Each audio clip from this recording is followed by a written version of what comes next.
And all right, now we are live streaming on Facebook. Welcome, everyone. I'm super excited to be introducing our 2023 debut poets here at Red or Green Books. I am your host, Marissa Prada, the founder of Red or Green Books. I have an agenda today. I'll try to stick to it to the best of my ability. Y'all know sometimes I go, ooh, squirrel, something shiny, and I just lose my track. So I will try really hard not to do that today. Some quick announcements. Well, so a little bit of history for those who might be tuning in or watching this who are not familiar with the press. We are a female-forward press out of Albuquerque, New Mexico. We were founded during the COVID-19 pandemic when we were all home and everyone suddenly got internet, and we all started taking our mics online and meeting each other worldwide. So now to date, I'm super proud that we have published over 200 people, and over 50 books of poetry have come through our doors since 2021. It is a pretty incredible feat.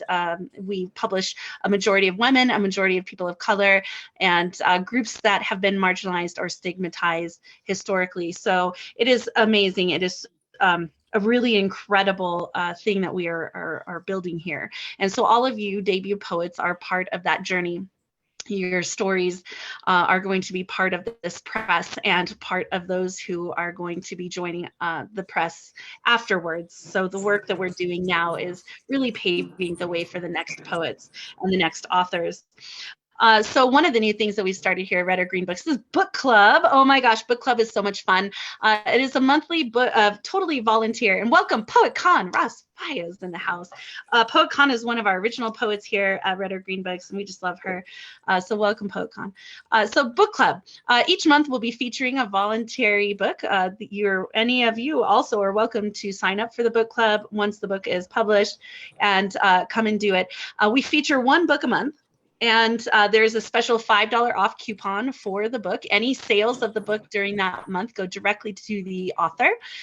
We'll be doing a special meet the author, like a special book reading for book club the last Saturday of the month.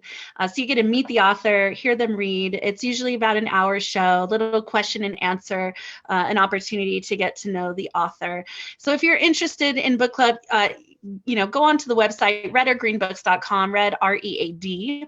You do not need to purchase the book to be able to attend the author talk. You do not need to have read the book to attend the author talk. If you want to just come and participate and meet the author, you're welcome to do that as well. All right, recently we have launched American Graveyard, Calls to End Gun Violence. This is a 200-page anthology with 67 contributors from all over the world. In fact, there's 26 states and 8 countries are represented in these two books. The other one is our art book. This is American Graveyard art book, cover art by Ella Diem. This is filled with incredible artwork for lots of different contributors. Sorry, Marcos. There we go. All right, so wonderful work is in here. Coach Joss Smalls and I worked on the cover art for American Graveyard. The books are available to purchase. It's going to help us continue to fund projects like this. We also have a Sponsor a Senator program. If you would like to get the book at a much lower cost, we will send it to a U.S. state senator and anonymously. So our goal is to have each of the 102 U.S. state senators have a copy of this incredible anthology. And so that is a big project we're working on. All right, so the authors for today who we're introducing, we're going to be launching these 8 incredibly gifted and profound poets. This may very well be the strongest launch that we have had of poets and content. So I'm so excited to have worked with these people. Many of them I have met in person, so I'm super excited for that. We have Alexis Garcia, also known as VexLex.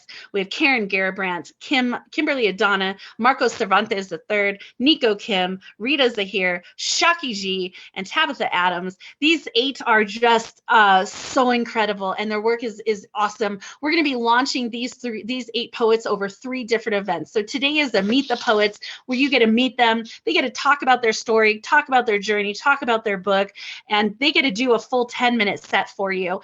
The next event we're going to be doing is a readathon, and that is where we're really, I mean, pre-orders are totally in place now, so you're welcome to get in touch with the poets and start get them your money and pre-order your book so that they know how many to order initially, but to secure that you get one of their very first books. They'll sign it and send it to you when they come in. So the readathon will be in I think it's like 6 weeks. I have to go back and look. I'm not going to give you the specific dates yet because they may change. I hope they don't change, but I know one of them, Shaki G, had a schedule conflict, so we may try to move things so she can be here. And then the third event that we're going to be doing is an actual book signing. And that is when the books come in, the poets have them, and they're signing live in the events. So this is not the last time you'll be able to see them. Please come, show up and show out for them, support them, buy their books, promote them, their merchandise, their websites, all of that great, wonderful stuff. Also, a big shout out to our 4 cover artists we have here in house at Red or Green Books. We have Shane Maynard with Guerrilla Poets. She is phenomenal. If you're not familiar with these artists, go to the website. You can read about each of them, look at samples of their artwork. We have Elizabeth Oots. Elizabeth Oots is doing, I believe she's doing Kim Madonna's cover, so it's super exciting to see what Elizabeth Oots does for you. We have Ella Diem. Ella is the one who did the cover art for American Graveyard, the art book. She's also Fresh Linen's wife, and Fresh Linen was one of the original poets we launched at Red or Green Books. So we try to keep everything, very much so within our community. And last but not least, we have Hollis McCollum, who is just incredibly beautiful. She did the cover art for Sarah Aaron's book. So go to the website if you've not had a chance yet. Become familiar with what it is we're doing, because these poets now are part of the journey of this company. And so I'm so honored to have all of them. Today, I plan to go in alphabetical order by first name. If there is an issue or anyone has they only have 10 more minutes, let me know. Otherwise, let's go. I'm going to give about 10 minutes to each feature today. I'm not going to time you, but I'll keep note of the time in case you want to know how much time you have left. So don't worry. I'm not going to buzz you or stop you or mute you, right? We don't do any of that, but just do be aware, please, that there's 8 of you. And so that in and of itself is about an hour and a half. Feel free to please drop your social medias in the chat if you would like. When I call you up, feel free to introduce yourself, your website. I will read your bios, okay? So don't be too crazy. I'll read your bios to bring you up. But if you have anything extra that you would like to share, remember that we are live, so there are folks who may be watching who are not in the Zoom room. And there are folks who may be watching this later, so you do want to make sure that you're saying all the things that you need to say for your website. Make sure that those are clear so that everyone can hear you. All right. So Alexis Garcia, that would mean, my dear, that you are first. I hope you are ready. I'm so excited. Alexis also is the namesake for American Graveyard, is because of her. When she submitted her poem for the anthology, it was titled American Graveyard. And I was like, oh my God, can we please use this to title the book? And she graciously said yes. And so thank you so much, Lex, for that. I'll always give you roses for that, because it's changed the course of that book and where it's going. All right, so Alexis G. Garcia, aka Vex Lex, is a queer Hispanic writer from East Harlem, New York.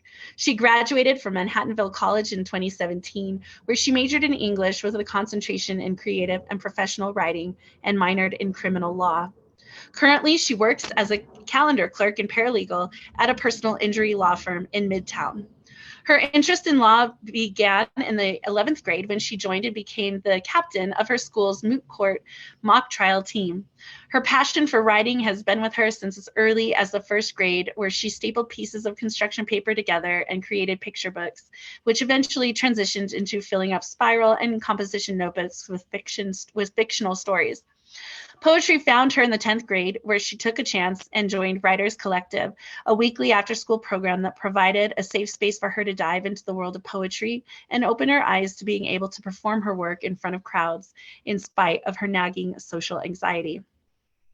When COVID-19 caused the world to shut down in 2020, she made it her mission to use that time to get more serious about having more of her work published. Since that time, her poetry has been published in several anthologies and literary magazines. She has performed her poetry with the Nuyorican Poets Cafe, Barbed Wire Open Mic Series, Nomadic Press, The Word is Right, and other virtual open mics, in addition to in-person open mics at the Nuyorican Poets Cafe and Bronx Music Heritage Center.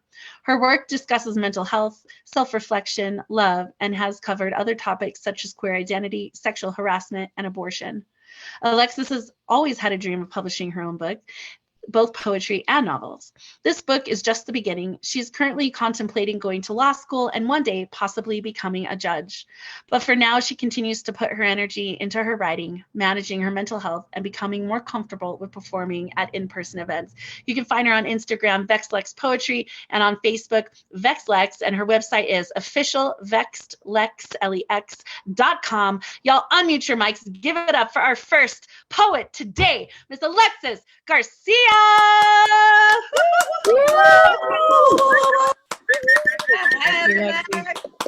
Thank you. All right, let's see. I'll try not to be too nervous. Okay. Thank you, Marissa, and I'm just so glad to be here with everyone. So looking forward to hearing everyone's work. So let's see. So my book, let's see. I divided my book into 7 chapters. And those chapters are, let me just pull it up. Ramblings, Sensory Overload, Figment, Hard Hitter, Identity, Pure, and Coping. So I'm going to read a poem from about 6 of the chapters.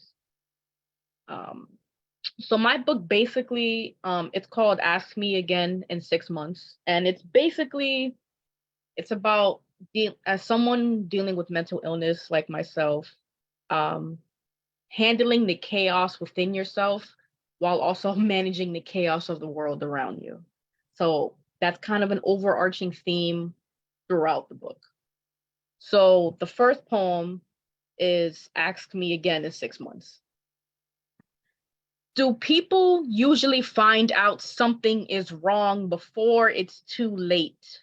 Before all possible solutions have been exhausted?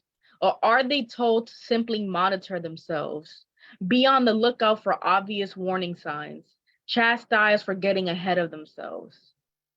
I've always believed if I'm not bleeding, it must not be serious.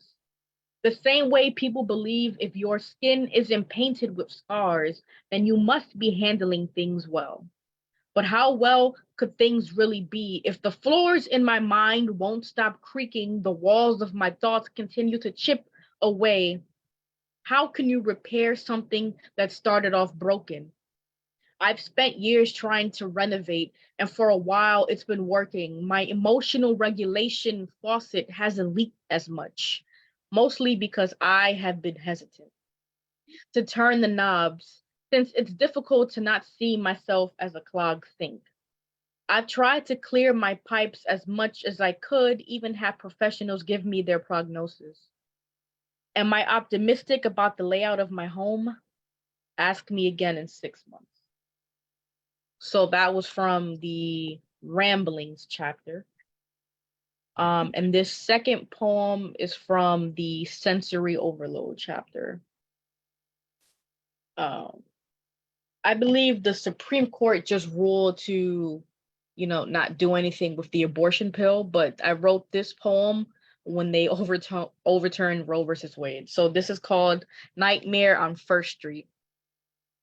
When I heard about the decision to overturn Roe versus Wade, the headlines leapt off my computer screen and burned through my corneas, embedding itself in the sclera until all I could see were reds, whites, and blues, a combustion of pseudo-patriotism, blinding me with stars.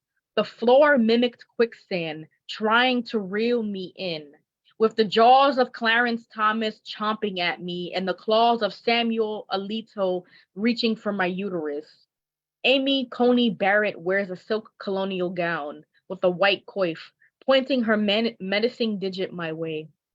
I am on trial for crimes against the patriarchy when I am urged to plead my case, to beg for forgiveness. I vomit a sea of obscenities. I am tied down with each of them claiming a part of me. At the crack of a gavel, the scales of injustice are pressed against my trachea. They want me to surrender, but I would rather use my last breath to defend my honor. I am in a crowd of lustful men who see me as an assembly line, manufacturing newer versions of them. They tell me that I can leave at any moment, but remain in my way. I push through wandering hands past the auction where I am up for sale and promise to the lowest bidder. I am told to be happy because things could be far worse. I find myself in bed, dressed in all black attire, morning June 24th, 2022, mourning women. So that was from the sensory overload chapter. This one is from the figment chapter. It's called A Love Poem for the Wounded. It gets better, they say, and will continue to say until you have been forced to believe it or start telling it to yourself. When you begin to spiral and nothing you do ever seems to be right, you gravitate towards people who take the pieces of you that best suit their needs at the moment, leaving you to try and recreate to you once were, but things will never be the same. Since you have become a cliche, you hate that you allowed yourself to be poked and prodded, dissected by shaky hands and chiseled by slippery fingers, and your willingness to go through it all again. Makes you wonder if masochists could ever be deemed sane when nothing has motivated you more than the potential for pain. This next poem is from the identity chapter. So I had lost my dog Slick in 2019. We had to, put him to sleep after having him for like 13 and a half years. So I wrote a couple pieces about this. So this is one of those pieces. It's called Learning to Laugh Again. Depending on how much time has lapsed after a period of immeasurable loss, it is difficult to pinpoint the exact moment when you can allow yourself to laugh again. After a 24-hour grief binge, it seems as though you have exhausted every possible emotion, every inkling to collapse into yourself. You temporarily affix a smile to your face in the hopes that in due time it will no longer feel forced. The day then comes when you surrender yourself to that first burst of laughter. Those brief seconds of being unable to catch your breath. It is the first time you felt alive since the moment you were forced to acknowledge the inevitability of succumbing to one's own mortality. Once the joyous feeling subsides, you wonder if it's still too soon to feel anything but guilt. You are overcome with laughter again and wait for it to return. After another moment of indulging in self-pity and constructing an emotional guard, you wonder if learning to laugh again should really be this hard. So this next poem is from my Pure chapter. So my Figment chapter was mostly about lust and infatuation. So my Pure chapter is about pure love, pure and true love. So this next poem is called Like Music. I hum a nostalgic tune to the thought of you, attempt to whistle to the way you awaken a sleepwalking soul. By the touch of a soft hand, tap my fingers to the vibration traveling through my body. When your lips are pressed against mine, your laughter is a melody I have longed to hear for quite some time. Being with you is like listening to music, that new song you have been waiting to hear. And once you have, it replays on an endless loop. On the loudest setting, you may worry that it will tire of the repetition, but every moment it plays, it is the first time all over again. And with every memory, a playlist starts to form, adjusting to my new norm of hearing you everywhere I go. Because being with you is like music. Being with you is like listening to an old song with a new appreciation, swaying ourselves to unchained melody, hungered for your touch, watching you in awe as you serenade me to you and me, and I can't keep my eyes off of you. And my last poem is from my coping chapter, which is my last chapter. And this is the very last poem in the book.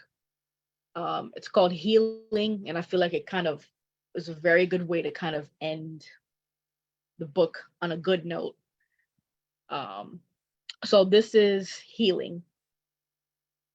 That fine line between moving forward and relapsing, fitting your pieces together and collapsing, continuous strides to escape the existential dread while wrapping yourself in it. You stumble when you walk a straight line, but it's okay since healing is never linear. It's messy and it's selfish, and you will find yourself feeling helpless.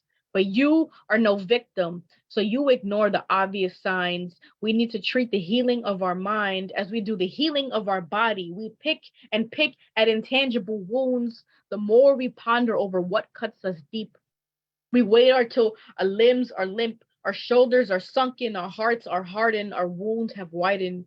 And even then, you won't take a break just yet. You decide that this weekend you'll take a day to rest, to wind down, but your body decides the time is now. When you've got multiple projects piling up and deadlines to make, you've been so bent out of shape, it's no wonder your body finally decided to break down. So listen when I tell you to take care of your mind before it takes care of you. That was my last piece for today.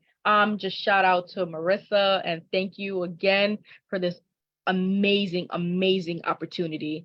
And shout out to Ella Diem for my cover. I can't wait to show you guys. It's just working with this cover artist is amazing. And shout out to Ella Diem. And again, shout out to Marissa and all the other wonderful 7 poets.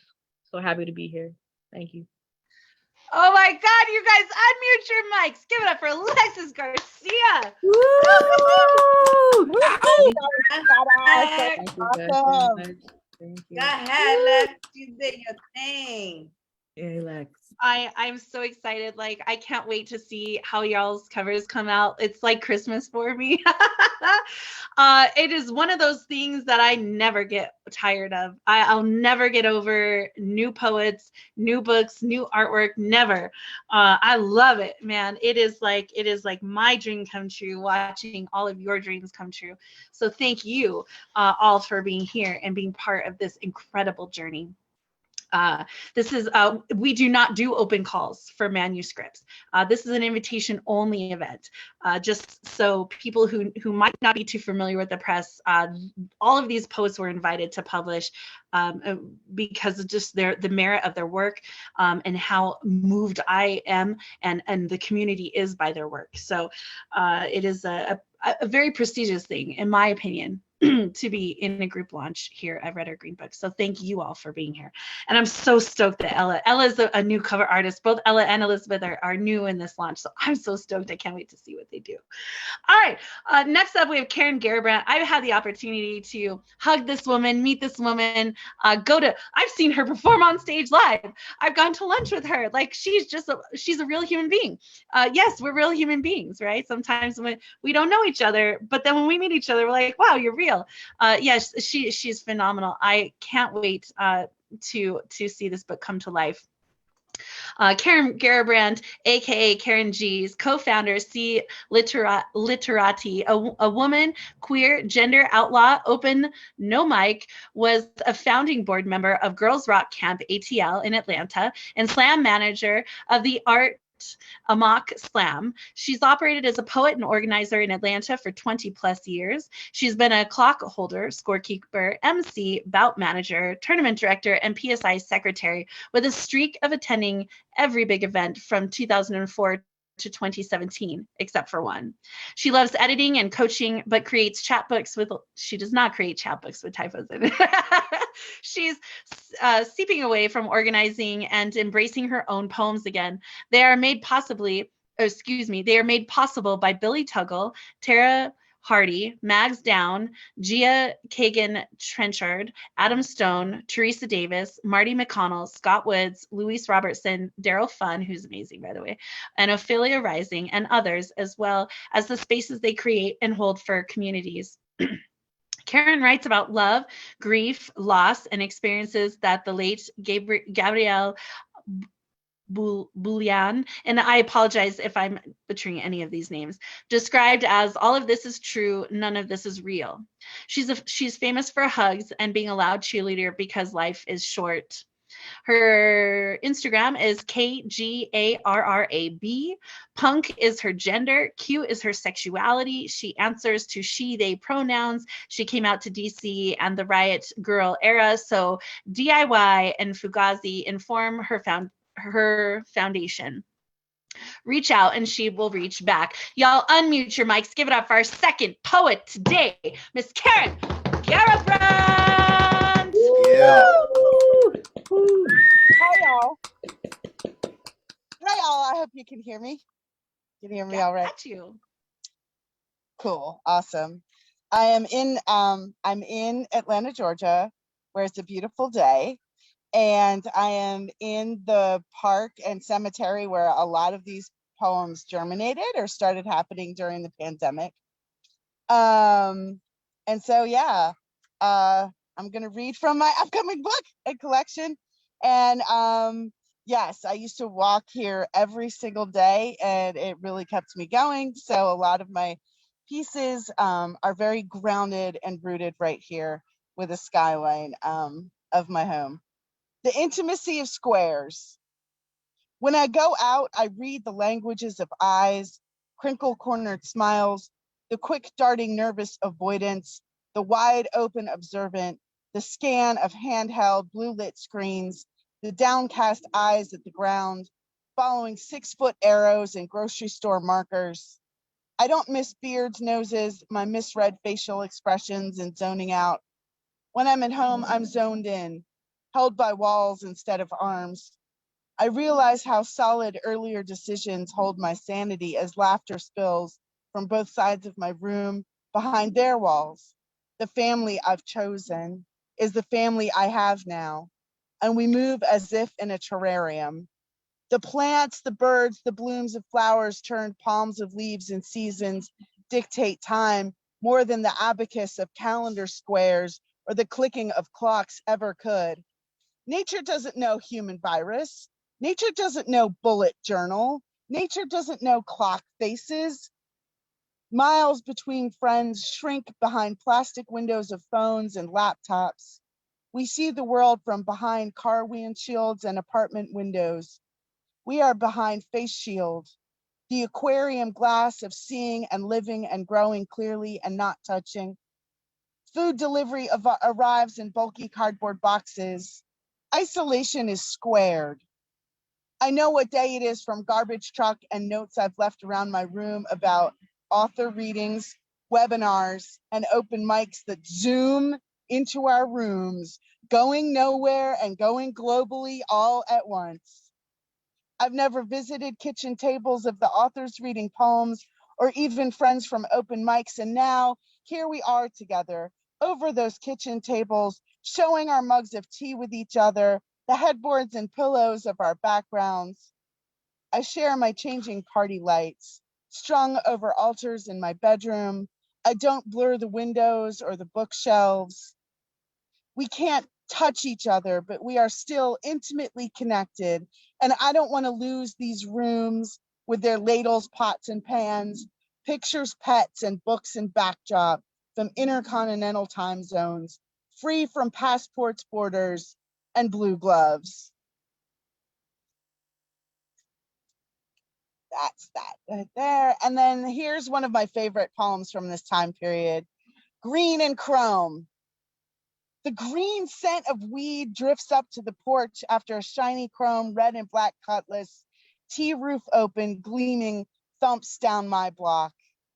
Beautiful. Sailing, wafting, it interrupts the buzzing carpenter bees, the great perfume of wisteria. Every blade of grass, each neighbor takes turns cutting.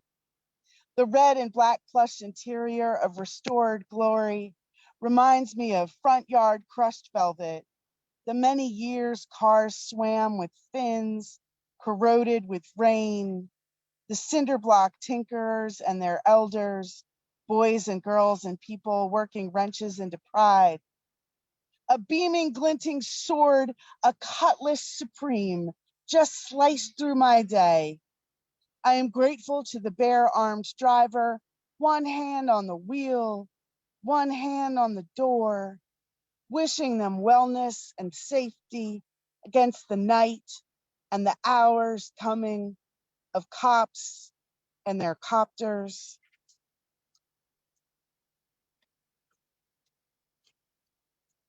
And then this is surprise and release. This is the era of letting go, the year of releasing, and it began with ritual. I picked well, my last in-service restaurant meal, green tea in a small pot, soy in a saucer, glazed ceramic bowl of rice with sushi turned inside out, tempura shrimp floating on top. I ate alone. The server wore a bandana over half his face and gloves. I took a long lunch that day. Some part of myself knows how to do this. Over familiar with the parting kiss, leaving, I visited my favorite Formica work table, ordered a large hazelnut oat milk latte, and sat for hours, eavesdropping on panicked students about to embark on half semester of virtual learning, job losses, discussing consolidation of resources, mutual aid. The youth have this down too. I am surprised with how okay I am with empty arms, down from over 50 faces a week to a standard of 10, half of those 10 being dogs. I am utterly free range. Maybe huglessness is okay because I never took them for granted to begin with, or because I am much more solitary in real life than in the heads of other people. I am excellent at hoarding groceries, staring into space, involuntary meditation. I am so excellently ambitious with doing nothing for hours. I'm a champion with insomnia, edibles, melatonin, binge watching Viola Davis. I am not great with my overdue doctor visits and bills, every new twinge and ache, every allergy or flare up, a new hypochondria. I don't want to see someone about anything. And maybe that's the weirdest, how utterly happy and fine I am all by myself with the world shutting down.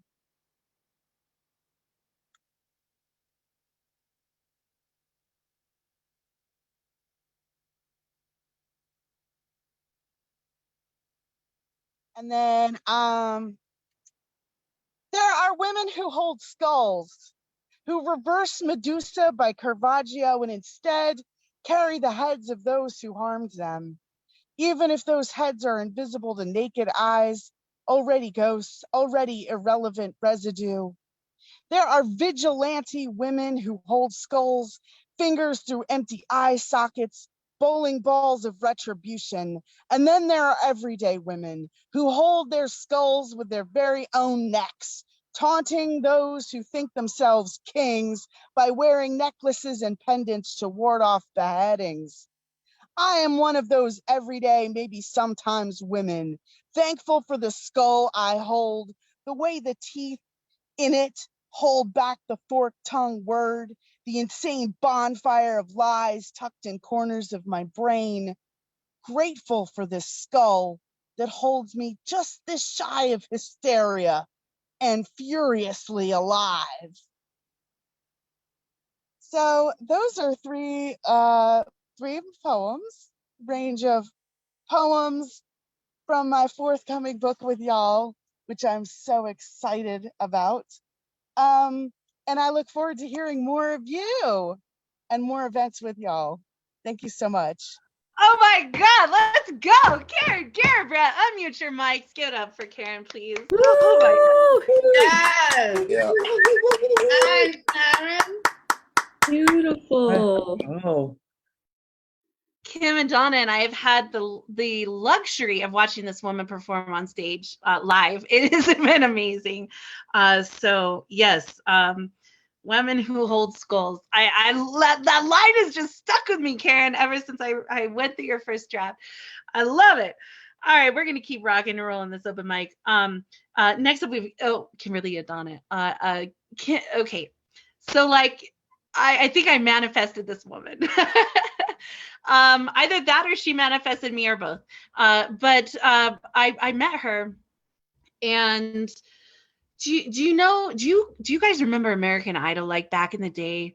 And you have Simon Cowell, and I'm not saying I'm Simon Cowell, but the judges would be sitting in their seats, and then all of a sudden someone would get up on stage, and it would be very unassuming, and then they would like belt out this like thing that would cause the earth to split, and like shocking awe. That happened with Kim Adana, and I was like, oh my God, who is this woman? Why don't I know her? She lives in my city. And it's not a big city. It's not like Atlanta. It's not a big city, Albuquerque. And I had to get to know her. And she's the most sweet, soft, like human being. And I was just like, oh my God, I love this woman. You should have a book. And that is how the conversation kind of started with Kim.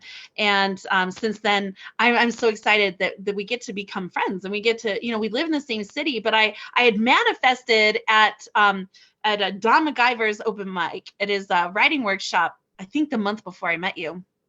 I said, I want to publish an Albuquerque poet in 2023. That was like something that was really close to my heart. Not like I hadn't invited people, okay, but that I really wanted it to happen. And then I met you. It was this very kismet thing that happened. So I'm super excited that finally there's a local Albuquerque poet, because we have incredible poetry here. So yes. All right, so let me introduce Kim. I'll stop gushing over her. Kim Adana writes and reads on screens, but feels most at home with paper, ballpoint pens, and books she can touch and sniff. I know, right? She takes a stab at cell phone photography in deep nature and in cities, atop boulders, overlooked valleys, beneath mushrooms' gills on a forest floor, behind the art of machinery of humanity. Kim's poetry has been published in We Moon, Malpais Review, Bombfire, and Fixed and Free Poetry Quarterly. Her oral storytelling has gained audience accolades in dime stories, open mics, and showcases. An adoring fan of zines, which are homemade booklets. If you don't know what zines are, you guys should do mini zines. She self-published, yes, with Mayo, Toil, and Clot, Moving On When You Can't Get Up. 2 erotica zines, which have also been in small circulation. Superhero Huge, and I Would Lay You Down and Give You Everything. After 5 decades of writing, she is working on her first poetry and photography collection with kind and keen guidance from Red or Green Books. Kim works as a speech language pathologist in Vista Rich, New Mexico, USA. Yes, we have to put USA after New Mexico because we're part of the USA. But dreams of someday returning to the once queen-owned mute swans of the lively East London canals. Please unmute your mics. Give a warm welcome to our next author, Kim Adana. Yeah. Yeah. Thank you so much. Oh my gosh. This is amazing. I've already fucking written down like lines from Alexis and from Karen.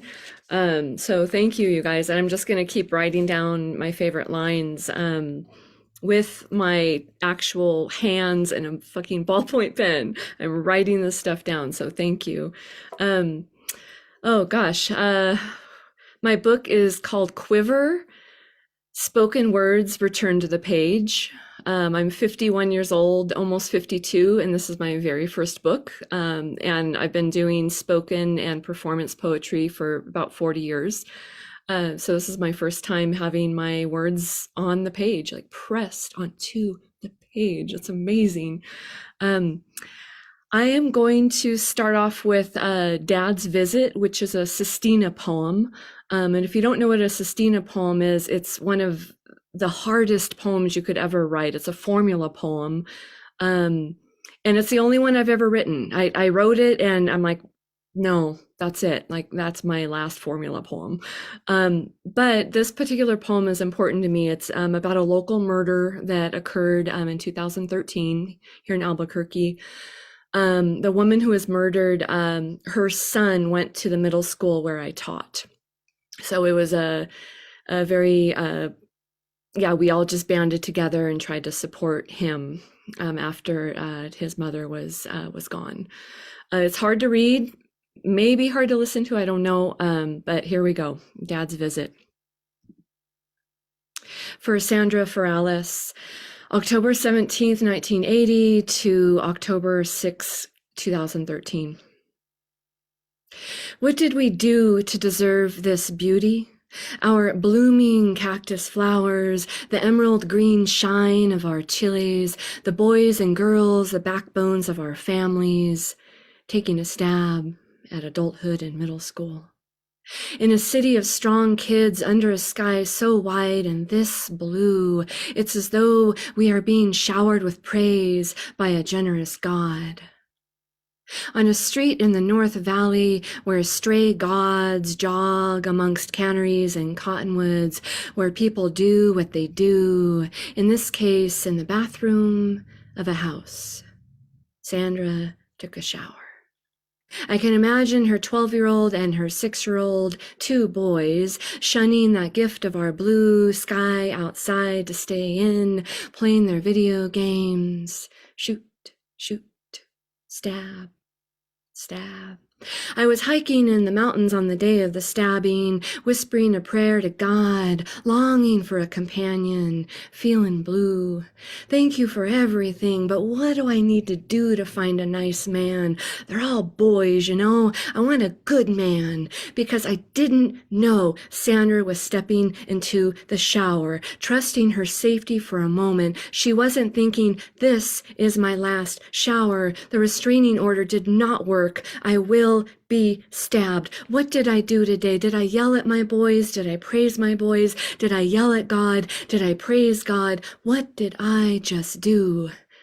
Did I take one last look at the blue? Sandra, a friend of yours, said she prayed all the time. So when he appeared out of the blue and when he dragged you from the shower, what did you do to deserve 1 stab, 10 stabs, 50 stabs more? What did the boys do to inherit this horror? And what did he do, this man, this God, when he heard your prayers for you and for the boys? Watching boys calling 911, boy, mom, red, mom, dead, boys, blue, missing, God, howling, shower, stabbing, do something must have come up because God hasn't sent me a man, nor did he save you or your boys from hearing their stabbed mom scream, from seeing her showered in crimson under our blue sky.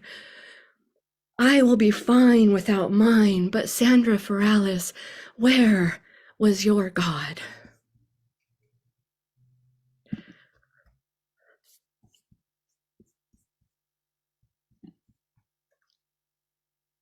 Okay. Okay. On a somewhat lighter note, mixtape. Thank you so much for listening, you guys.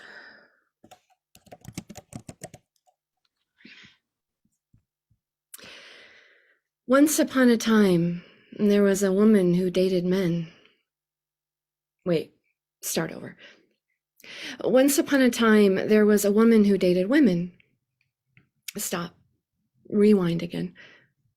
To the memory of one night, cool Southern California air rushing into the open windows of his truck cab, George Michael's Faith and Def Leppard's Hysteria, our deafening soundtracks. Laughter escaping from our guts, doubled over, tears rolling down our cheeks. We were adolescent survivors of abuse, falling in love, bonding through trauma, weaving protective webs over one another's heart. Only I assumed the role of caregiver and he of alcoholic. We were together 9 years. I couldn't save him. 2 years later, beginning in a college campus coffee shop, I ordered my double mochas from a girl with sparkling eyes and a shining smile. We blossomed into adulthood together, starting our careers, making art and music, living through disease and family funerals. There was laughter late at night on a bare bed, sheets and blankets lying in heaps on the floor. There was laughter in the aisles of grocery stores, checking off items on our to-do list. But she cheated and left. We were together 11 years. Couldn't save us. And stop. And go back. No, wait. Fast forward. Through a relationship with a possessive, jealous stalker that forced me to confront the battered girl still inside me, through years of solitude to rebuild strength and integrity, through an online love that resurrected anxiety and fury. Okay, I'm ready. Record. Once upon a time, there was a human wanting to laugh again. Thank you, guys. And that's all I Oh my have. God, Kim, let's go. That was that it? I don't That's want to it. interrupt you. No, that's Is it. They were kind that of it? Time long. for one more. Okay, No, I'm good. let's go. You guys don't get your make. Give it up for Kimberly and Donna. Yeah. That was Thank you. amazing. Truly. Fire. Thank you, guys. Looking forward to hearing the rest All of it. right. Sorry, this Chrome's like, I can't take the hotness. It's too much hotness happening. Fire. This mic is fire. Y'all get your pre-orders in for these poets. Like, you do not want to have the damn books when they get here. Let's go. I want to make sure I'm like not skipping. Are we good? Because Chrome tends to like say, what's going on? All complaints go to Shaki G. No, just kidding. don't do that. Inside joke, y'all. All right. We're going to keep going. Oh my God. So Marco Cervantes, I heard this guy like years ago. I say years ago, not like 10 years ago. Okay. Within COVID. And I was just so moved a lot by his work and the way he was so, profoundly open and authentic with his story, his life, his family, the things that have happened along his journey. And I was like, oh my God, he's so moving. And I actually invited him to come be part of Red or Green Books like a couple years ago. And the timing just wasn't right? So this is a perfect example of when timing has to be right. And so I'm like so fangirling, like is so happy because he's here and he's finally launching his book. And we get to do it. We get to do it with him. And all of you get to be part of that journey because this man, this poet, like he deserves his work to be out there. And it deserves his work to be read and to be sent everywhere. So thank you, Marcos. I'm so glad the time has finally aligned and that you're here. And I'm so honored and humbled that you chose to do so here at Red or Green Books. Marcos is a father, adventurer, information consultant, poet, photographer, certified trauma-informed life coach, and professional weaver of many hats. A true creative, originally from New Orleans and growing up in Dallas, he has always been right brain led. His journey has led him through many experiences and given him a unique perspective on the millions of shades of gray in being human. You can find him on Instagram, Life Juggernaut. Y'all unmute your mics, please, and give it up for our next author, Marco Cervantes III. Woo-hoo! Let's go. Ahead. Can you hear me? Can you hear me? Yes. Okay. We Thank got you for that introduction. I appreciate it. It's like somebody wrote it for me. Yeah, I have a contentious relationship with the right time. I think sometimes when time just comes along, you have to say, oh, now it's going to be the right time. That's how that goes. So I appreciate all of you guys. Everybody's been awesome so far. Thanks, Marissa. I have a special place in my heart for you. I'm just going to keep going. I'm just going to get on it. And some of these are, couple of these are random. One of them's from the book. I'm just going to go. I wrote, "You are okay," with my finger and then blue on the mirror. When the fog cleared, only some of the letters disappeared. And what was left was, "Why you are on some bullshit, but please don't give up." But see, I'm trying to not give up. ESAELP spelled backwards. Please kind of looks like a sleep. I count unfulfilled dreams instead of sheep. Closing my eyes doesn't discolor the segue. The silence always reminds me I'll be here anyway. That's one of them. And this one's from the book. Love can be a safe place unless placed in the wrong hands, and I have given it away many times, thinking my definition was the same as theirs, and as many times it wasn't. From a strobe lit first glance, long hair, phone number on a napkin from a nightclub bar love, I watched the sweat from the glass drip down, saw me in the beads, I prayed and I was taken, falling into the ring, first around my body, then around my heart, and then around my life. Love is right place, wrong time, making your wrong feel like your right mind, enthusiastic, unwilling participants giving senseless chaos a place to grow.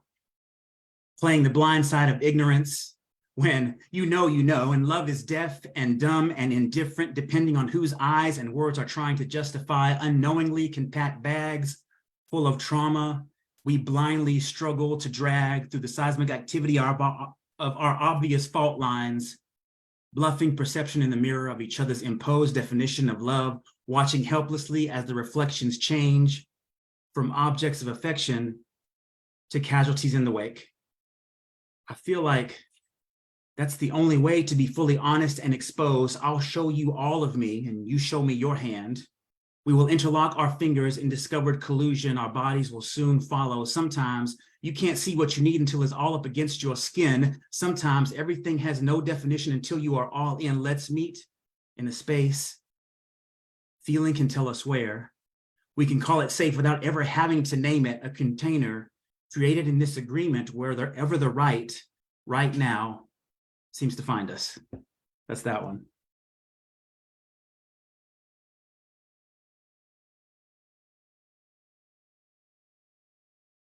And then this is one of my favorites that I like to do. There are some things that you just can't change, like the weather, someone's mind once they've made it up, squished bread, the amount of seconds in a day, 86,400 to be exact. Also, the wrinkles on my face, I seem to worry them deeper, and I'm not getting any younger. I look in the mirror and think, well, I used to be younger. And then I think, well, when I was younger, I didn't think so much then as I do now about growing old and how it makes you let things go. Like all of those seconds, and the spell that I cast is age is only a number. But every time a certain day goes by, every year a certain number goes up, and those seconds, they slip through my fingers while I was too busy waiting for something to bring me, life. It happens while you're searching for that next big thing. And those seconds, they don't discriminate. They play taps, one note at a time, nailing in stakes, hecha con mis manos, wagered with these hands that I swore couldn't lose. And those seconds, they lay a trail of quickly forgotten, but chained together chalk outlines of, I was going to, but I didn't. I was going to, but I didn't. I was going to, but I didn't live. We see our time here like it's a linear thing, but the clock circle, it fools you. And those hands fold around, praying for second comings in hopes of pointing to epiphany.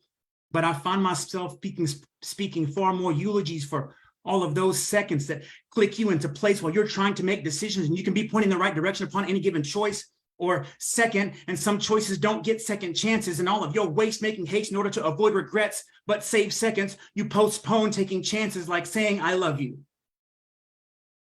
I just wanted to tell you that I love you. But sometimes we get to it later, or eventually, or maybe, and then along comes dead, and well, then it's never. And come on, here's the problem. There's the time you have, the dream you possess, the work you do, and then there is you, and you deny any of those, and you unbalance the algorithm. And then desperately flailing hands point to uncontrollable chaos, and pounding the snooze button can only beat regret back as ambient noise for so long, and the bare minimum and just enough to get by are pillows that unchased dreams clutch to catch tears of disappointment from a heart broken by your indifference or your unwillingness or others' opinions or your amount of readiness, whatever form it takes to keep you safe, even at your own expense. And regret in the deathbed always says, I shouldn't have played it so safe. I should have taken more risks. I should have lived. I should have lived. I want to live. I want to take more risks. I don't want to be safe. And there is an I guess just maybe that might, should have, probably, and possibly been all that it could have been. And here is the part where we hold hope by its fingertips and each other by the blind faith strings and just go. I mean, let's run down the hill too fast. Maybe we'll trip, fall, tumble, skin something, cry, and then laugh, and then band-aid it with the story about falling head over heels in love with the moment and how everything we ever wanted could be held with a right now that we wouldn't dare say for later. See, rearview mirrors are good for backsides of dodged bullets. Love that's on its way, playing catch up, but right on time, like people who have your back always are, even when they're late, and they throw open the door in this weirdly authoritative but acceptably tardy celebration of, hey, at least we're together. And we've got work to do, so it can't be too late. And we've got all this optimism that can light up enough North Stars for all of the other lonely, broken lighthouses that know they were meant for more, with second chances out there left to rescue and need an audience to cheer them home. Thanks, guys. Did I go over? I'm Oh sorry. my God, let's Did I go over? I'm go, sorry. Marcus. Focus on. Do you have another one? No, I'm good. That's all. Thank you so much. Okay, I didn't want to like stop you because you still have some time. Like, let's go. Unmute your mics. Give it up for Marcos Cervantes. Yeah. Amazing. Thanks, guys. I wrote that down. My contentious relationship with time. I'm gonna write something to that because I think we can all relate to that. Well, sometimes something isn't something until you imbue it. So if the right So time, true. you have to imbue the time with the name the right time. Sometimes that's what you got to do.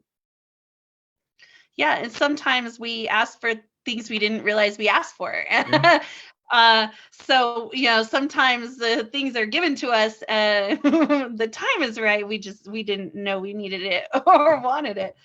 But it's not often. Unless it's things that we don't want, then that happens frequently. All right, let's keep going. Next up, we have Nico Kim.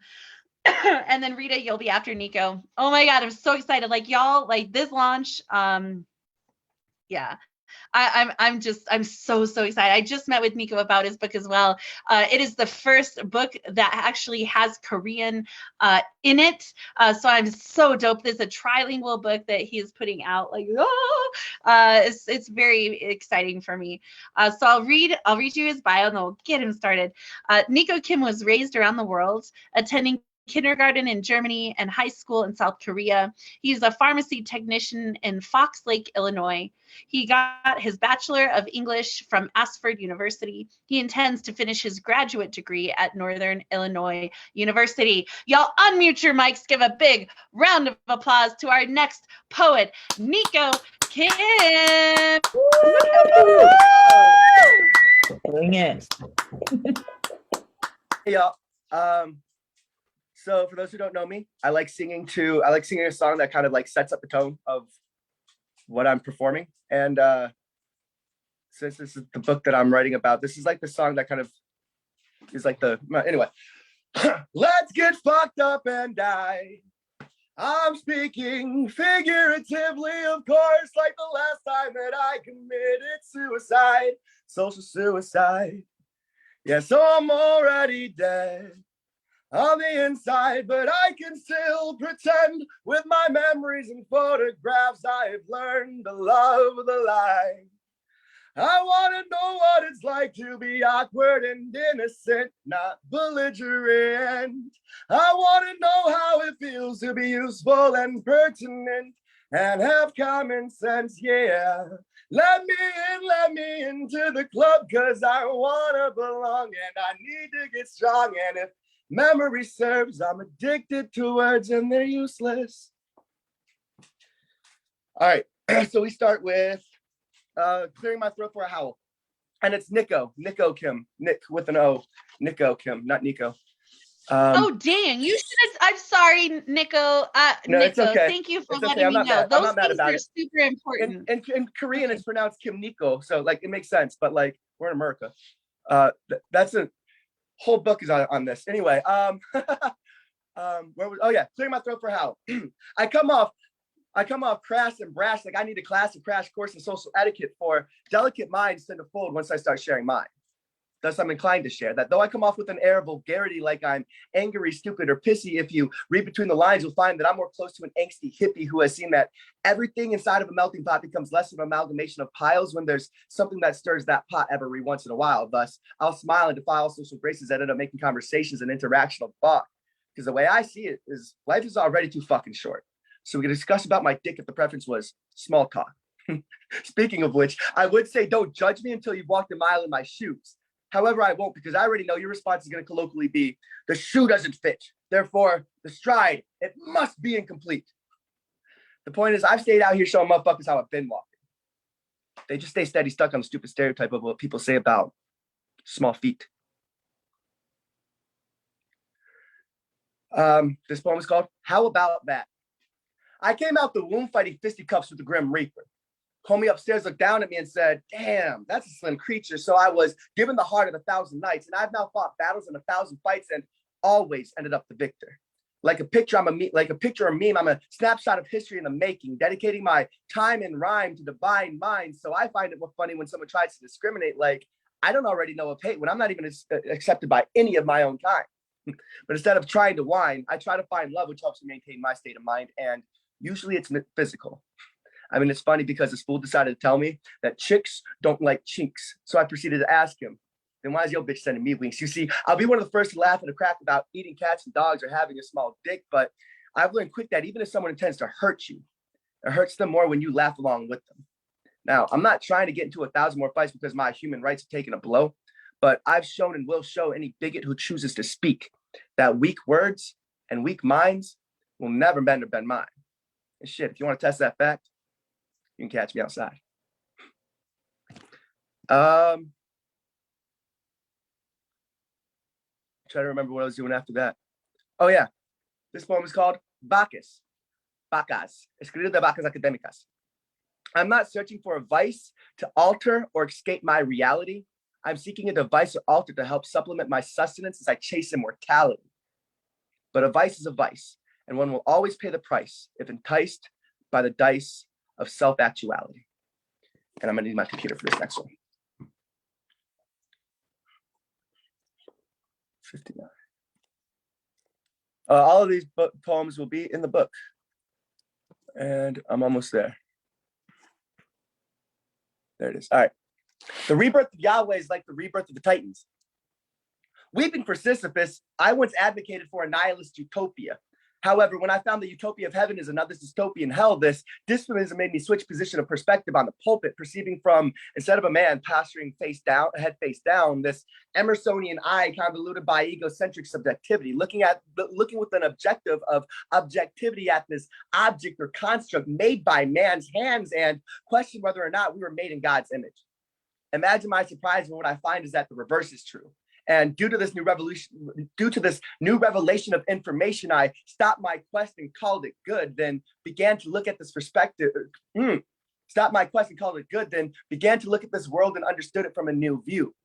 But something was still missing. If there was no divinity, then what sin unseen could be acted out in a way that could topple the church that molesting young boys, banning gay marriage, Lutheran bombings, the Salem witch trials, enacting the Crusades, enacting the Spanish Inquisition couldn't, right? Like, what existed that the Crusades didn't wipe out the faith of Islam, Buddha, and the Hindi pantheon, some mastodon was in the room that loomed half revealing. I then began to envy Sisyphus, for he had a solid boulder to push. Appealing to my better judgment, I went back to the search, beseeching my ego and trying to see if that worked. I got fucked up and died. I'm speaking figuratively, of course, and tried a new way to live. Hit by the tutor of the Pleiades, compelled by bachelor-inspired deities, I found God snorting coke off a table at an extended stay in America. Then found why it existed when I worked for a 2019 Campo de Concentración.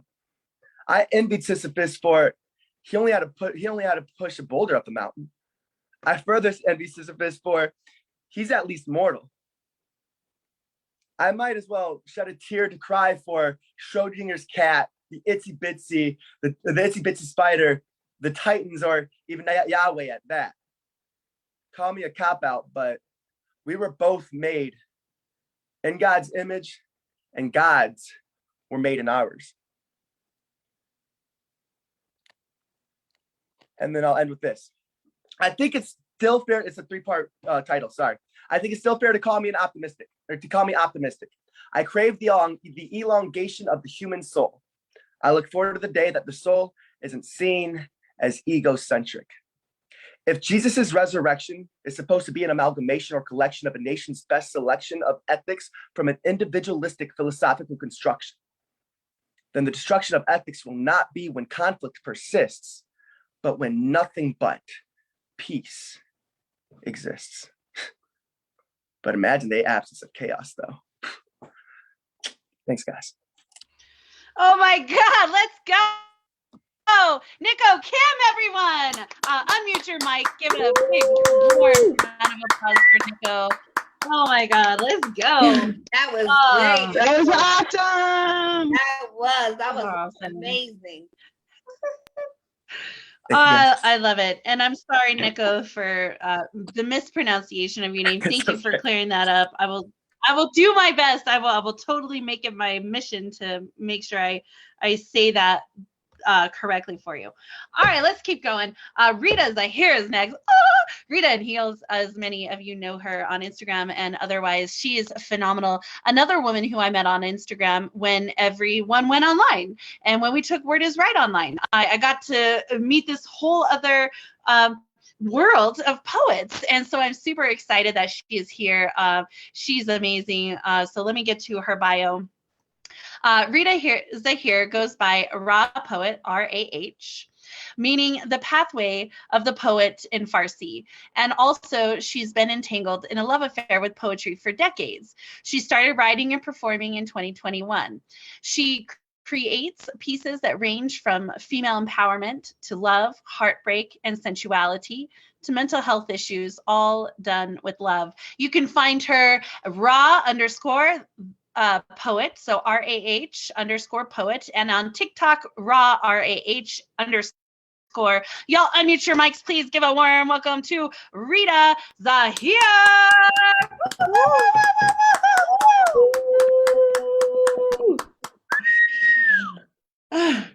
Thank you so much. Okay, so my book is my very first poetry book, obviously, and I'm really excited to do it. It's a dream come true, so thank you, Marissa Prado, for empowering and supporting this poet. It's called Saffron, Sunshine, and Sweets. Persians make a lot of sweets with saffron, so it's a reflection of that.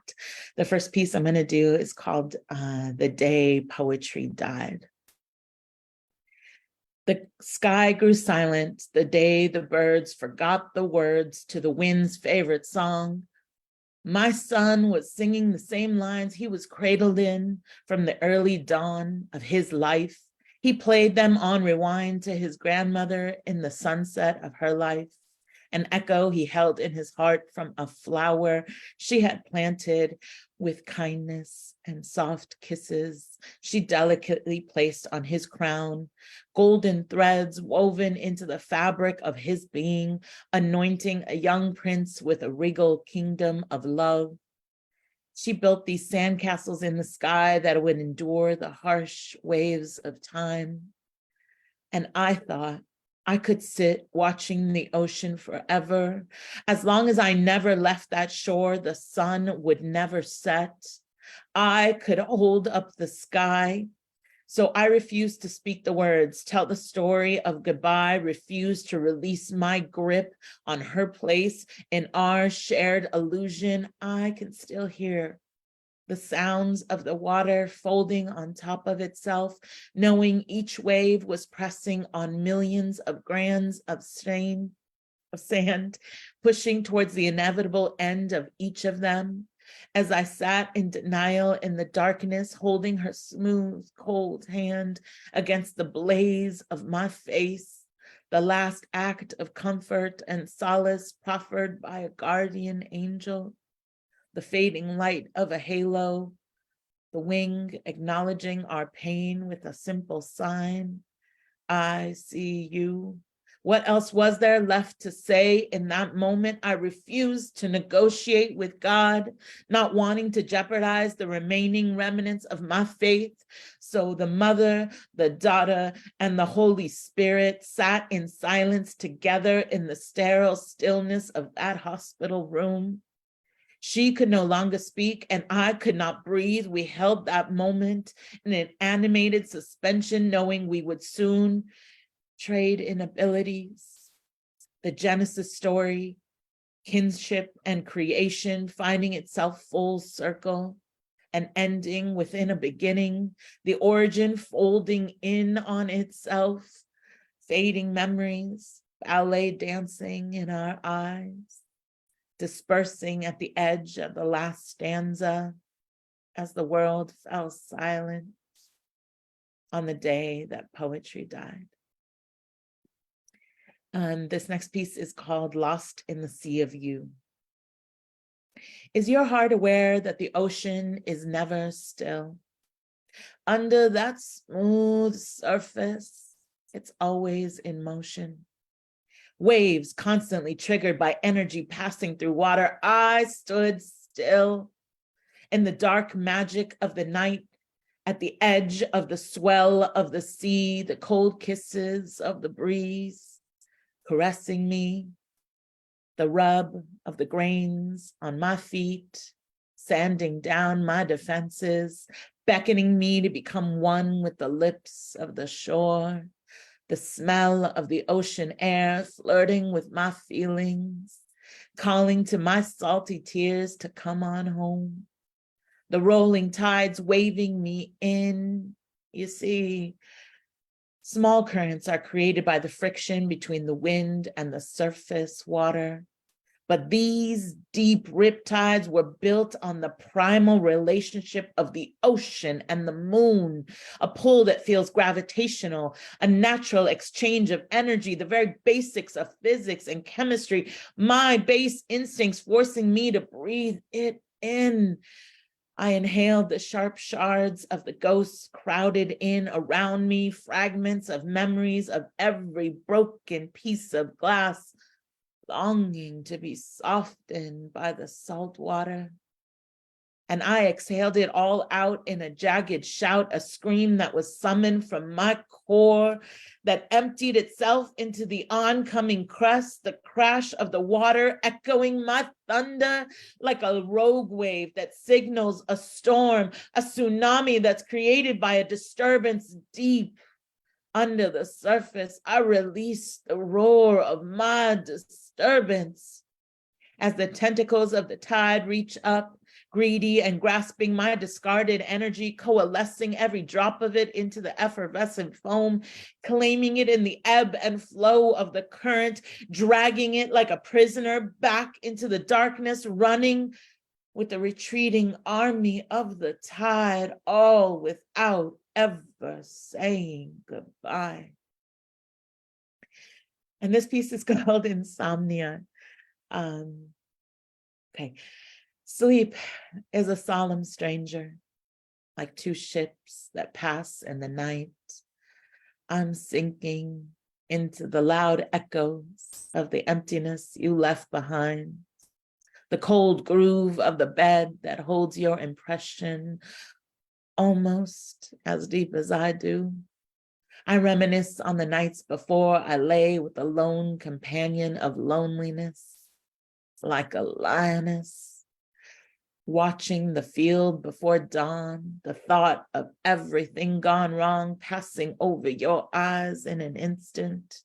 Anxious thoughts crowd in, just a gaggle of old friends bustling around, making noise, bumping into each other, drunk on power. The one on the bar stool controlling what's playing on the screen. Closing your eyes only serves to rewind. One spills a drink on the floor, makes a mess you can no longer ignore, creates a stain on the edges of your brain. Now, every time you see it, you flinch. A scar to remind you the most beautiful thing is also broken, that you are also broken, that the world is also broken. Pretty sure that clock on the wall is not broken. Tick, tock, tick, tock. It ticks away time calculations of what's left to the next breath, what's left to the last breath, what thoughts are left to dance in our head, the messages you left unread, the errant words you left unsaid. I remember only that you left. The first moment of remembering struck at 10:10. I reread a lost line at 11:09. You get a little heart from me at 3:03. Shoot, I didn't mean to do that. You can't take back time, like the hoodie languishing on my dresser. Instead, sing the song of that sweet, soft slumber, sleep that washes over you in waves and then retreats out to sea. Take me with you. I want to drown in it, submerge and live in it, exist under the water, floating free. Stop the constant fight to remain above it. Stop the consternation between wanting to breathe and not being able to let go of that last breath, not having the will to pull in one more breath. I thought I longed for a sweet release, but maybe I'd rather just feel something real. And I wonder, when you ask someone to sleep with you, do you dream with them too? What happens if they take the dreams with them when they leave? And now you hesitate to close your eyes, because when you do, you see nothing, and nothing sees you. And I'm going to end with a really short but lighter poem than these other ones, called Go Love a Poet. Go find you a poet to write you into oblivion, to make you a muse or a mystic, metaphor musician, to wistfully woo you into allegories of sin, to kiss soft sonnets into the creases of your skin, maybe even to orate the odes of a new goddess religion, to fluff your aura, stroke your chakras, and revive your rhythm. Go find you a poet to season your stanzas with simile and cinnamon, to flower over your flaws and slow dance with your darkest demon, to love you beyond any logic or reason. Go find you a poet to tickle your tongue with perfect precision, to twist your lips in artful transitions, to plant pretty prose and invoke vivid visions, to pen conception of those divergent decisions, to playfully roll rhymes down your demure dimensions, to amass allegiance around addictive alliterations. Go find you a poet to memorialize your movements in all of memory, to heighten your hypersexuality with a heavy heap of hyperbole, to speak into being the beginning of your legendary history, to mix magic into the meaning of your divinity, to finger forever and edge eternity, desiring you desperately into infinity, to the soundtrack of a sweet, sweet soliloquy, luring you into the endless, blissful abyss of poetry. And that's that piece. Yes, let's go. You guys unmute your mics. Give it up for Rita. Yeah. Can you send me that poem, please, so I can share it? Go find yourself a poet. Go love a poet. Let's go. All right. I freaking love it. Yes. All of that. There's your merch line right there. Go love a poet. All right. The next two poets coming up, phenomenal. It's not stopping. This ride is not stopping. Don't go anywhere. These next two poets are just amazing. I'm so honored to be publishing Shaki G. Yeah, Shaki is like the unicorn. I shouldn't say that because in certain circles that's other things. But Shaki's just amazing, and we just love her, mostly because she takes it as well as she dishes it out. And so the humor, right? We got to have an element of humor because of what we do is a lot of times so heavy and so intense. And Shaki is one of those incredibly loving and loyal human beings who puts it all out there. And but she also allows you to get funny and witty and stupid and loves you anyway. And I love that about her because many times that happens with me. She is a host here at Word is Right. She does our Out Loud podcast live the first Sunday of the month. If anyone is interested in being a contributor or coming to speak on the show, hit her up. Outside of the RGB stuff, she is doing an incredible amount of things. She has a bunch of merch. So those of you who are looking to, what do I do next? Watch Shaki.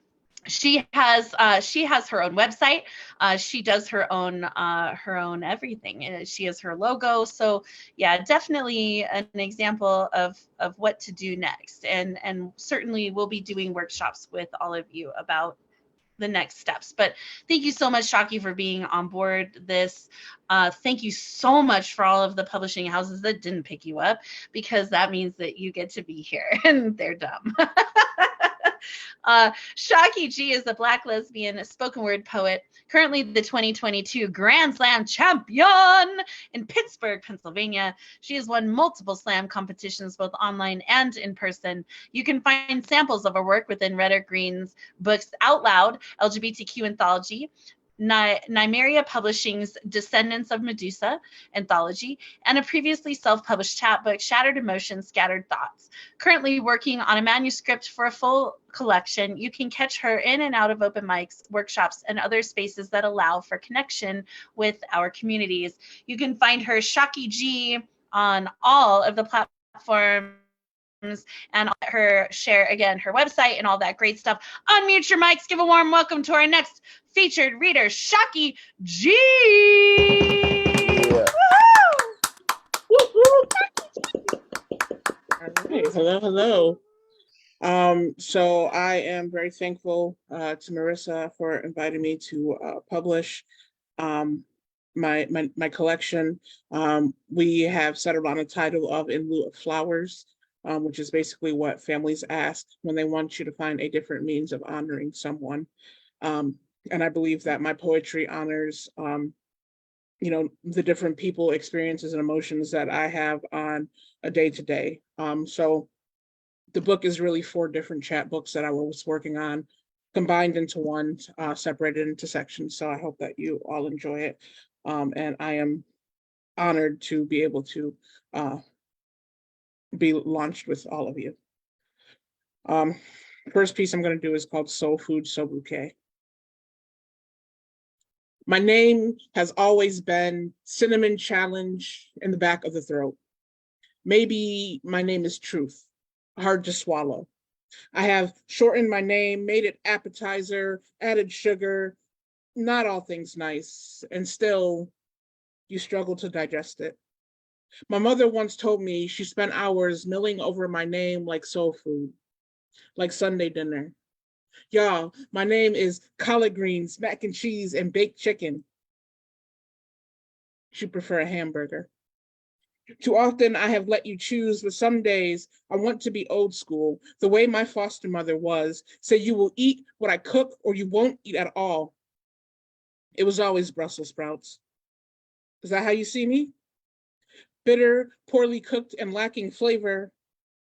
I like to believe my name has been drizzled with balsamic, simmered with bacon, the way I love my sprouts. I hope you could learn to love my name too. But I watch you push my name around the plate, chew it up, spit it out as something less distinguished. You say, My name tastes like the blood of my ancestors, garnished with the tears of my youth, reminds you of a meal your grandmother used to make. If you remember correctly, it wasn't your grandfather's favorite. The way he'd wash it down with whiskey, regurgitate it with hatred, leave it on the kitchen floor, say whatever it is, someone else's problem now. As if my name was never good enough for his palate. It is hard for me to wish the next time you speak my name, you choke on it. All right, so this second piece, you may have heard this week, over the last 2 weeks, there's been a lot of shootings, just like wrong place, wrong time. Someone knocking on the door to pick up their siblings, someone rolling a basketball into someone's yard. And this piece, it's older than that. I had written this about a situation that I had where I stopped and looked for directions and had a gun pulled on me in a sundown town. So that is a piece I'm reading, and it's called Shotgun Salutation. I had always thought the first time I stared down the barrel of a gun, I would be on both sides.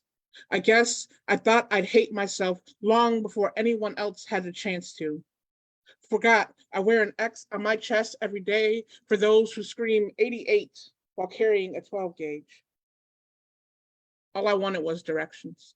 But I heard the gun cock before I reached the question, and some excuse of a man put me in his sights like a James Bond credit. Tell me how fast you can go when your mind is racing, your heart is going a mile a minute, and your legs have gone numb. Just two concrete bricks destined to be a foundation. I wish I had the bravado of Emmett, the will to run of Harriet. Damn it. If anything, my body chose to channel Rosa and decide not to move. At least until I felt the tension of the trigger pull cut through the night sky like hot metal. I will not die here. I'm not sure if I ran or flew, but my next memory was a mirage of red and blue. The cop says, "Do you know how fast you were going?" I thought, not fast enough to outrun history. Me, blessed to be tongue-tied instead of neck-tied, replied, "Please, I just want to make it home." See, where I'm from, people like me gamble anytime they leave their house, drive up the road. These towns don't wait for the sun to go down for their hate to build up. Don't care about the placement of the Mason-Dixon. They don their Confederate flag, say, all jokes aside, fuck heritage. They just hate my kind. They have no reason for it. And to think, I thought I would be on both ends of a gun. Thought I could ever learn to hate myself that much. All right. And next one is called Deep Roots. 80% of the world's forests have been destroyed or cleared out. Their roots yanked from Earth's soil like weeds long before I ever gained a memory. My family tree was uprooted, pulled from Earth's crust. I watched my father turn his branch into a baseball bat and destroy everything around him, fall asleep among the sawdust. My mother would say, "It's okay, as our roots run deeper than most. As long as the fruits are here, we can always plant new seeds." Forgot to pass down her love of horticulture. I have never been a gardener, never placed anything other than bodies into the soil. Which is to say, I have never planted anything other than grief. Watch those saplings grow into weeping willows, a generation of wilted relationships and dead conversation. I ask that you do not judge us by our leaves, but rather the warmth you feel in burning our kindling. We have always been a family of sacrifice. And I think that's my time, so thank you. Oh my God, let's go, you guys. Unmute your mics. Give it up for Shocky G. Yeah. Oh my God, Shocky G. Woo! Shocky, that was dope. Oh, that was Generalissimo Brian Franco. And for those who don't know who G is, he He was part of our 2022 debut poets launch. I'm so excited. There are so many previous poets come to cheer on our 2023 debut poets. So thank you all so much for being here. Last but certainly not least, we have Tabitha Adams in the house. Like, y'all, this woman, like, straight up saved my life. I don't say that lightly, because we were in New York City last year doing the New York City Poetry Festival.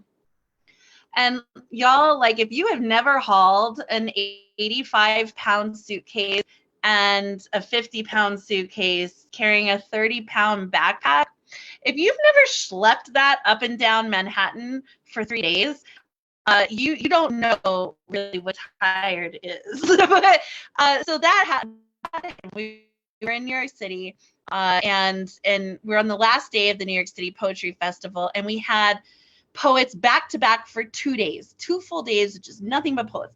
Sunday is raining.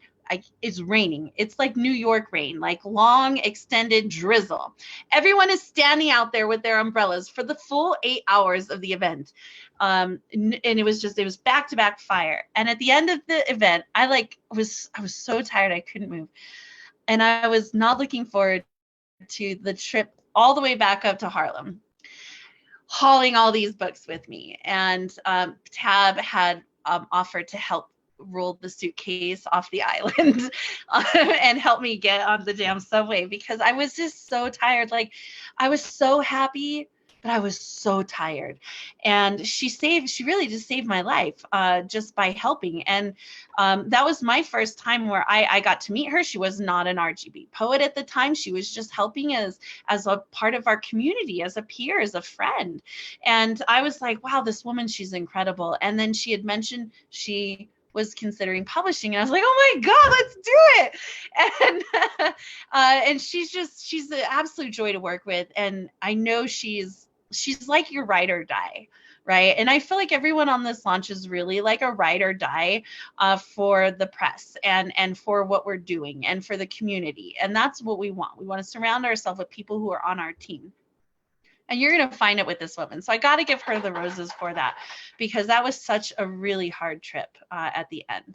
So let me read her bio, and then we'll bring her up. Yeah, sorry, Generalissimo, you're right.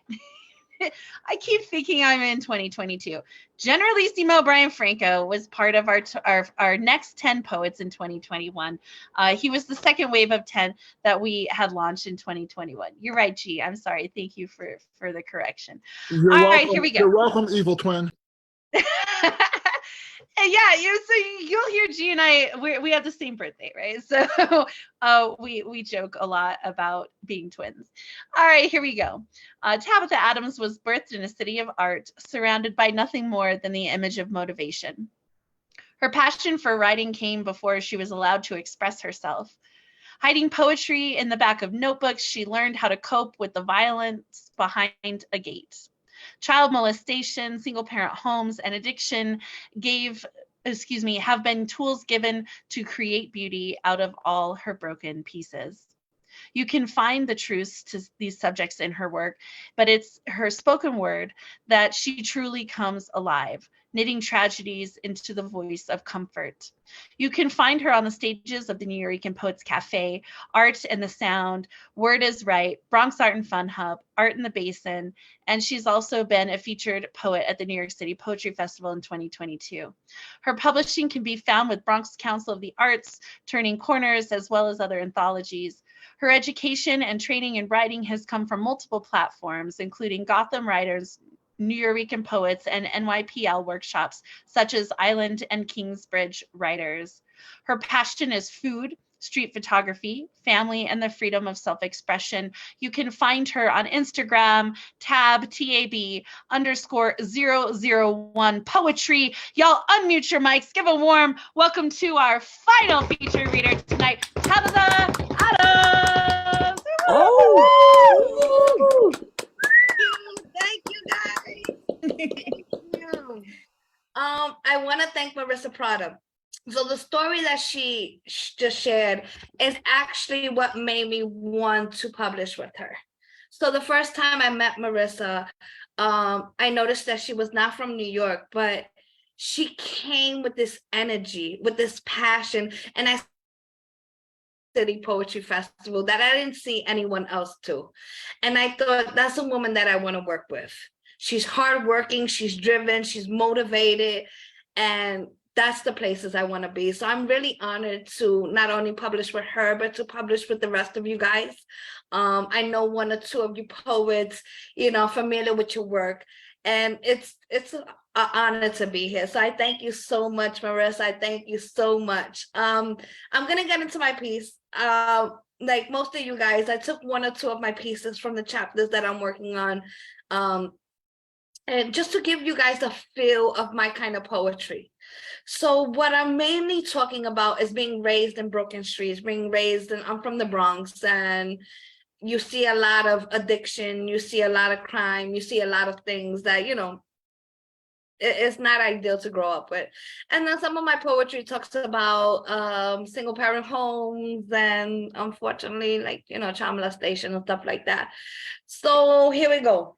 My first poem is actually inspired by one of the chapters. I named it Journey to Self-Love, because we're often in this road, and no matter your age, you still find this journey to love yourself through all the traumas and trials that you've been through.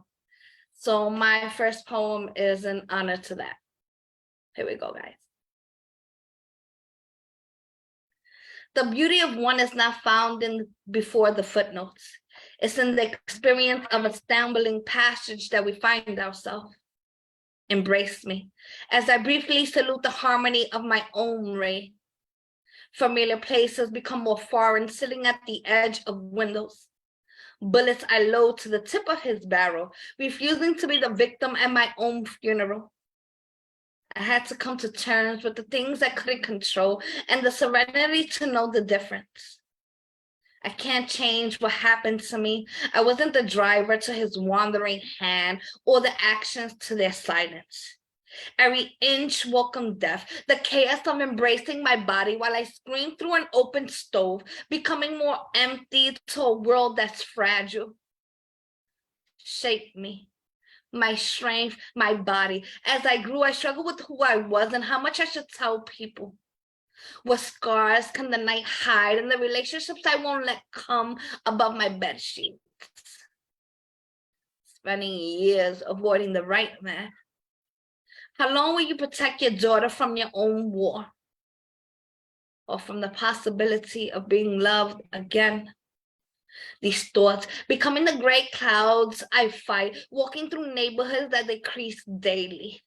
Childhood friends becoming like street ornaments, vain of a shadow we once played hopscotch and manhunt to. This is not the first of us we lose to the war of drugs. Every soldier playing a different corner, wearing colors of a different habit. Community prayers come written on lunchboxes like, God, how many battles do we need to win before you allow us just one? This happens before the age of 12, where hummingbirds and bouquets of flowers don't exist. At least I love the woman I've become. Strength, goddess of storms and peace. Thank you, guys. This next piece is a little shorter, and then it'll be followed by something a little longer. And this comes about, so I have found poetry very young in life, and then due to a lot of situations, I have forgot that I was a writer. I used to store poems in the back of my closet so my mom wouldn't find them, type of thing. And so this poem is the struggle of refining myself. We often find these 9-to-5 jobs and bury ourselves in positions that are actually don't speak about talent. Here we go. This is called Footsteps of a Calling. I sit in a cycle that was born to press repeat. Large pots that choke wooden spoons have me wondering how many 9-to-5s do I need to chase before I complete me. Contentment laws, counting the hours hidden behind someone else's death. And with each passing day, I lose the page of God's writings. writing love letters to myself on the back of overdraft fees. I've learned to let go of what's taught in the expectation of others. I've written this book 1,000 times, and me, always the hero in search of a cape, unable to see anything but the possibility of becoming what God has called of me. And peace. I think I have time for 2 more. So I'm gonna go into the next one, and this is called Scarborough. This is an acronym poem, right? And I try to do my acronym poems so you don't necessarily realize that it's an acro poem. So that way, when you read it in writing, you have a different experience than when you hear it in spoken word. This is titled Scarborough. I was never his chosen child, new face contangled in a combination of 2 wars. Eyes holding opinions of the woman I should have eyes holding opinions of the woman I should have become, vandalizing me. Even before I whispered riches that have stolen me from my own home. I was the salt to your son's womb and the prayer in your mother's cry, never using all the letters of my name. To make sense of this chaos, I have emotionally pulled the stitches off my distress. Yellow tracings of chattering neighbors openly beat you with the name of envy.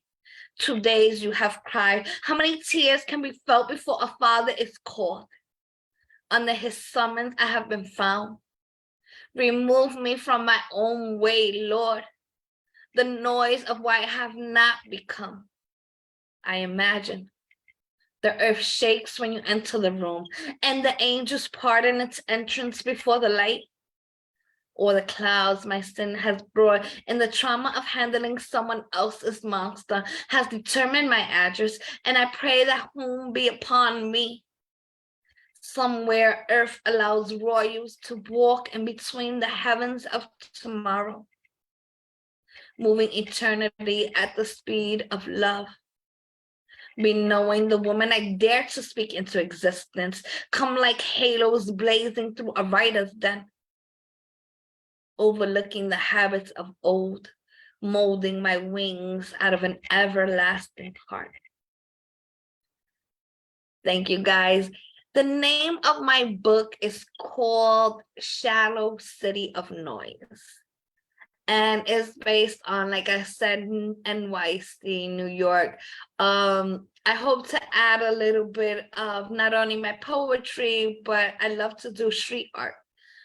Growing up in a city, you definitely see street art on every corner or every bodega. Everywhere you go, you see, So that's kind of what I hope to bring to the table with my book. And I thank you guys for the support. And it was an honor to be here with you guys. Thank you, Marissa. Oh my God, you guys unmute your mics. Give it up for Tabitha Adams. Tabitha. Thank you. Tabitha, did we sit next to each other at the New Yorican? Yes, I remember you, Marcos. You're an amazing poet. Yes, we did. Okay. Hey, Tabitha. Oh my God. Tabitha, So it's just so funny, right? I mean, yes, I love it. I love it. Let's go. All right. Tabitha too. I want to know what's in the water in the Bronx that makes their poets so different from everyone else in New York.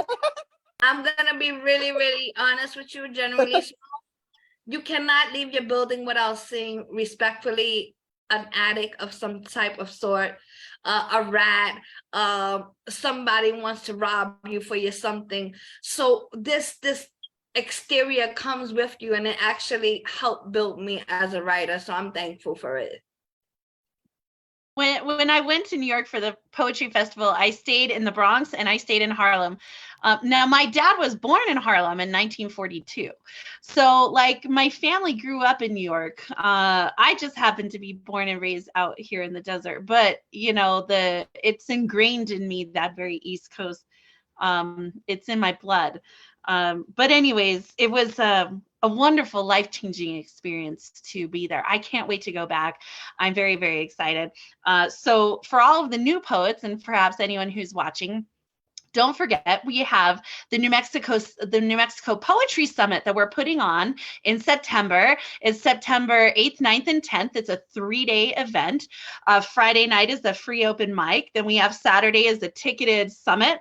So if you want to come to it, the tickets are only $25 before, if you get them before August. Afterwards, they're going to be $50. So go get your tickets. And then Sunday is a special Tesoro ticketed VIP show. It's only $20. All the proceeds for that go to fund Tesoro. We are a women's organization of worldwide poets and revolutionaries in this industry. And so it's an incredible thing. We have Stacey Dyson coming in from LA and a bunch of other poets coming in from around the US. I think there's 15 scheduled featured readers, including Jeff Cottrell, who will be here all the way from Canada. So if you are even remotely close to New Mexico in September, please come to the summit and support the press and what we're doing. And if you would like, if for any of my new poets, if you want to come and be a featured reader, reach out to me and let me know, and I'll put you on the playbill for it. Tab, you're going to come? All right, so I'll put you on the playbill then. But yes, so confirm with me if you are coming, and I will do that because I'm working on housing right now. I found a very nice house in the old town part of the city. It's a 3-story house. It's like an Airbnb. Each room has its own lock and its own bathroom, and it has its kitchen and this wonderful yard. And it's a lovely little venue. So I'm trying to get the list together of who's going to be here from out of town and figure out housing for the rest of everyone. So yes, the New Mexico Poetry Summit put on by Red or Green Books will be in September. Otherwise, I invite everyone to unmute, cheer on our 8 poets. We heard from Alexis Garcia, Karen Garabrandt, Kimberly Adana, Marco Cervantes III, Nico Kim, Rita Zahir, Shaki G, and Tabitha Adams. Unmute, please, and go crazy for our debut poets. 2023 Red and Green Book. It's a pleasure to be here with you guys. Thank you all. It is so much fun. Don't forget, if you have not got your copies yet of American Graveyard Calls to End Gun Violence, please do so before the copies run out and I have to order more of them. If you would like to sponsor a senator, you can do that on our website, redorgreenbooks.com, red, READ. Otherwise, thank you all so very much. If you're interested in doing book club later this year, let me know. Well, I'll probably send you all the spreadsheet anyway, the Google Sheets that you can sign up. On the internet. Get up. Once your book is here. Okay, good. I just want to make sure I wasn't missing anyone's questions. All right, thank you all so very much for tuning in and watching. Thank you so much for the past poets who have come back to support our current poets. And I'm looking forward to the next event. The next event will be our readathon, and that is where the poets will be set up for pre-orders, and they'll be doing a little bit longer read from their book, from their work, and we will debut the cover art as well. So it's super exciting. Keep your ear to the ground. Keep checking back on our website, Facebook, and Instagram, Red or Green Books, for all the new announcements. Peace and blessings. Much love to all of you. I'm honored and humbled to be on this journey with you. Thank you for being here with me, and I'll see all of you beautiful poets next time. Okay, bye everyone.